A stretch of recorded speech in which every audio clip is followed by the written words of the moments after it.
মুসলমান মসজিদে যাবে, হিন্দু গির্জায় যাবে, মন্দিরে যাবে, খ্রিস্টান গির্জায় যাবে, বৌদ্ধ পেগোডায় যাবে, যার যার ধর্ম পালন করবে। আমি আমার ধর্ম পালন করব, আমি কাউকে জোর করব না। আমার কাজ হলো এই দ্বীনের দাওয়াত মানুষের কানে পৌঁছে দেওয়া। এই দাওয়াত যদি কারো ভালো লাগে, হিন্দু কালিমা পড়ে মুসলমান হবে, খ্রিস্টান কালিমা পড়ে মুসলমান হবে, হিন্দু বৌদ্ধ কালিমা পড়ে মুসলমান হবে। আমার কাজ দাওয়াত দেওয়া, কাউকে জোর করা নয়। আমরা এই সম্প্রীতির দাওয়াত দিতে দিতে এই পর্যন্ত এসেছি। আমরা একমাত্র শান্তিপ্রিয় দল, এই দেশের ধর্ম বর্ণ নির্বিশেষে সকলকে নিয়ে এই দেশটাকে সুন্দর করে সাজাতে চাই। কথা বলে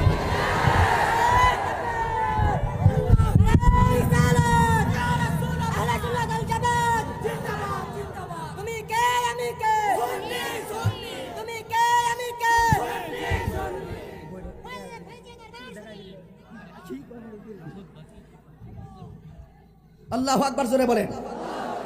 আপনারা কি কষ্ট পেয়েছেন? অনেক হিন্দুরা আমারে বলে, হুজুর এরা ইদানিং একটু আমার কাছে বেশি আসতেছে। আমরা বুঝতে পারছি ভোটের জন্য। আমরা ভোট আর নোট আমাদের ইমানকে বিসর্জন দিতে পারে না। নোট এবং ভোট স্বার্থের ভোট, ক্ষমতায় যাওয়ার জন্য, চেয়ারে যাওয়ার জন্য, নিজের দেশের অস্তিত্বকে জলাঞ্জলি দিয়ে, নিজের ব্যক্তিত্বের অস্তিত্বকে জলাঞ্জলি দিয়ে, নিজের ধর্মকে জলাঞ্জলি দিয়ে আপনি ভোটে যাবেন, ওই চেয়ারে যাবেন যারা নিজের ব্যক্তিত্বকে নীতিকে বিসর্জন দেয় অর্থের কাছে, এবং যারা কুরআন সুন্নাহর কথার অপব্যাখ্যা করে ক্ষমতা যাওয়ার জন্য যারা বিভিন্ন কৌশল অবলম্বন করে।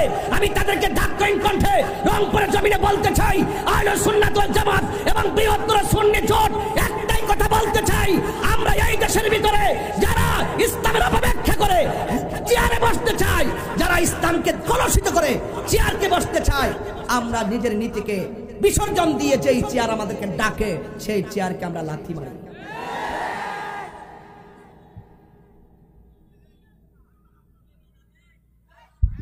বাবা জান, আপনার কি কষ্ট হচ্ছে? আরো জোরে কষ্ট হচ্ছে? আমার একটু কষ্ট হচ্ছে, কারণ আমি তো সোজা এসেছি আপনার স্টেজে। কথা বলেন ঠিক কিনা?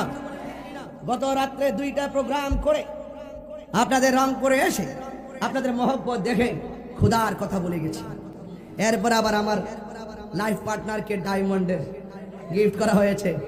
আজকে তো বাড়িতে যাওয়ার পরে অনেক ধরনের কথা বলে তারপরে এটা সারপ্রাইজিং করবো ইনশাআল্লাহ।